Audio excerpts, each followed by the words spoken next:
हम यहाँ पे कह रहे हैं बल्ले बल्ले इमरान खान साहब चीन जा रहे हैं, और शी जिनपिंग जो है वो जब से कोविड आया वो किसी को मिले नहीं, वो सिर्फ इमरान खान साहब को मिलने जा रहा है। यानी कि इमरान खान के अलावा उसने दुनिया किसी लीडर से बात नहीं की। हम इसको ये रंग दे रहे हैं यहाँ पे। उनके मुताबिक बड़ी मुश्किल हालात में यह दौरा होने जा रहा है। चाइनीज़ क़यादत जो है वो भी पाकिस्तानी अवाम की तरह कप्तान से नाराज़ दिखाई देती है। यहाँ तक कि लोग अब कह रहे हैं कि पहले एक मुल्क का सरबराह इमरान खान का फ़ोन नहीं उठाता था, दूसरे फ़ोन करता नहीं था, और अब शायद तीसरे के बारे में कहा जाए कि वो घर बुलाकर मिलता भी नहीं। ऐसा लगता है कि एक मुतबादिल सोच बांटने का मास्टर है हमारा प्राइम मिनिस्टर। खान साहब अपने कुछ चहीते वजीरों को भी साथ ले जाना चाहते थे, लेकिन उन्होंने 4 वजीरों से ज्यादा की इजाजत नहीं दी। खान साहब जा रहे हैं चाइना, और जहां जाते हैं वो कहते हैं कि अल्लाह के नाम पे कुछ दे दें, मेरे छोटे छोटे वजीर हैं, मेरे छोटे छोटे मशीर हैं, कई दाढ़ी मूंछों के बगैर हैं, और कई ऐसे माँ बाप के हैं जिन्होंने माँ बाप ने घरों से निकाल दिए थे और मैंने संभाले हुए हैं, अल्लाह के नाम पे इनके लिए कुछ दे दें। उन्होंने कहा कि मगरिब जो है वेस्ट, उसने कश्मीर के ऊपर एक खास तरह की खामोशी इख्तियार की हुई है। चीन के से जितना भी हमने आज तक पैसा लिया है, सबसे बड़े दुख की बात यह है कि हमें पता ही नहीं हमने क्या लिया है, उन्होंने हमें क्या दिया है, हमने किन टर्म्स एंड कंडीशन पे बात करना है। ये डेट ट्रैप डिप्लोमेसी है, इसकी हमें कोई समझ नहीं है, कख पता नहीं है हमें कि हमारा जो sweeter than Honey, deeper than ocean और हायर देन हिमालय वाला जो भाई है वो हमारे साथ अंदरों अंदर की करंडे है। लेकिन because we do not have a choice, तो ठीक है, वो अंदरों अंदर जो मर्जी करता रहे, हमें उससे क्या। तो खान साहब ने आते ही पहले तो वजीर आजम हाउस की भैंसें बेची, गाड़ियां बेची, फिर दोबारा खरीदी हैं। मैं अगले दिन हैरान हो गया हूँ कि ऐसे ऐसे मशीर और वजीर हैं जो बेमहकमा है, उनके पास महकमा ही नहीं है, लेकिन यार उनको 2800 सीसी की गाड़ियां दी गई। इमरान खान ने कहा था कि जी मैं तो खुदकुशी कर लूंगा अगर मुझे कहीं से लोन लेना पड़ा, लेकिन चीन का बहुत शोर मचा है। वजीर मुशीर भांत भांत की चीज़ें निकाल के ला रहे हैं कि कप्तान जब चीन के सरजमीन पर कदम रखेगा तो पता नहीं क्या हो जाएगा, तबाही मचा देनी है वहाँ पे भी। इसलिए इस दौरे के शुरू होने से पहले ही चहमगोइयाँ शुरू हो गई हैं कि क्या इमरान खान का दौरा चीन नाकाम तो नहीं होने जा रहा।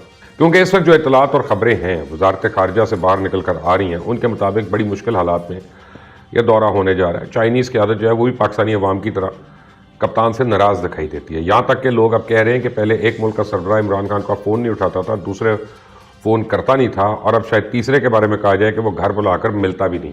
इमरान खान की मुलाकात सिर्फ चाइनीज़ प्राइम मिनिस्टर से करवाई जाएगी, प्रेसिडेंट शी जो हैं वो उनसे नहीं मिलेंगे।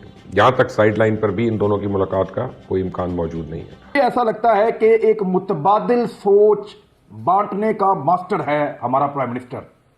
वो डाइवर्जन लगाने का मास्टर है।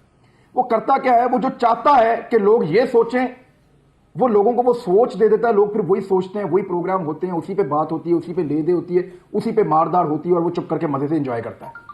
मेरे ख्याल में जानबूझ के वो एक जुमला फेंकता है, एक हल्की सी चिंगारी लगाता है, उससे आग बन जाती है, सारे शोर मचाते हैं, और वो जो चाहता है लोग उस तरफ चल पड़ते हैं, और जिस तरफ वो नहीं चाहता कि लोग चलें उस तरफ वो लोगों को नहीं जाने देता। तो ये कोई बायलैटरल दौरा नहीं है। मसलन पहले पाइपलाइन में थे, चीन के सदर ने पाकिस्तान आना था, लेकिन वो यहाँ पे सीपेक के साथ इन्होंने जो सलूक किया और जो रवैया रहा, तो उसकी वजह से इस दौरान चीनी सदर पाकिस्तान नहीं आए। फिर हमारी पूरी कोशिश रही कि वो इमरान खान साहब को इनवाइट करे, लेकिन इस पूरे अरसे में उन्होंने इमरान खान साहब को इनवाइट नहीं किया। इमदादी पैकेज कहें, कर्ज कहें, या आपके ख्याल में जाहिर बात है कि वो लोन ही होगा, और एक खास अमाउंट भी मुझे मालूम है कि जिस भी चीनी क़यादत एग्री कर गई है, तो वो कुछ हमारे कशकोल में कुछ ना कुछ वहाँ से पढ़ना है। खान साहब अपने कुछ चहीते वजीरों को भी साथ ले जाना चाहते थे, लेकिन उन्होंने 4 वजीरों से ज़्यादा की इजाज़त नहीं दी, तो सिर्फ 4 बंदे उनके साथ जा सकेंगे। इमरान खान साहब एक बार फिर चाइना पहुंचे और वहां से लोन उन्होंने पकड़ लिया है, और अब इसके अलावा ये जो है यूएसए यानी आईएमएफ से भी जो है वो लोन लिया जा रहा है, और साथ साथ रशिया, चाइना और काजाकिस्तान से लोन तकरीबन $5 बिलियन का लोन पाकिस्तान ले रहा है। सर, वापस कौन करेगा? मैं इसको समझ नहीं आ रही, कहां से शुरू करूं। खान साहब जा रहे हैं चाइना, और जहां जाते हैं वो कहते हैं कि अल्लाह के नाम पे कुछ दे दें, मेरे छोटे छोटे वजीर हैं, मेरे छोटे छोटे मशीर हैं, कई दाढ़ी मूंछों के बगैर हैं, और कई ऐसे माँ बाप के हैं जिन्होंने माँ बाप ने घरों से निकाल दिए थे और मैंने संभाले हुए हैं, अल्लाह के नाम पे इनके लिए कुछ दे दें, इनको मैंने $1-1 बिलियन दे के तो इनको यूके या कनाडा में सेटल करना है, यही है। और इसके अलावा कौम के लिए तो कुछ नहीं मांगा जा रहा। कौम के लिए तो जो बाहर से पैसा जाता है वो भी खा पी जाता है। जिस तरह मैं हमेशा ये कहता हूँ कि वजीर आजम फंड से जिस तरह 120 अरब रुपया उड़ा है, उसका जवाब बल्कि IMF ने उगलवाया आपसे, वरना तो आप वो भी जवाब नहीं देते थे। ये पैसा कहाँ जा रहा है? ये पाकिस्तान नहीं जाएगा ये पैसा, ये तो सबको पता है, ढकी छुपी बात नहीं है। ये दुबई, लंदन, कनाडा और अमेरिका में आएगा पैसा। आप क्या समझते हैं कि वो बहरे हैं, अंधे हैं चाइनीज? आप 140वें नंबर है करप्शन में, तो उन्हें पता नहीं है कि आप कितने रिलायबल हैं, आप करप्शन में किस तरह डूबे हुए हैं, आप किस तरीके से डबल गेम खेलते हैं। आपका क्या ख्याल है, वो बहरे और अंधे हैं चाइनीज?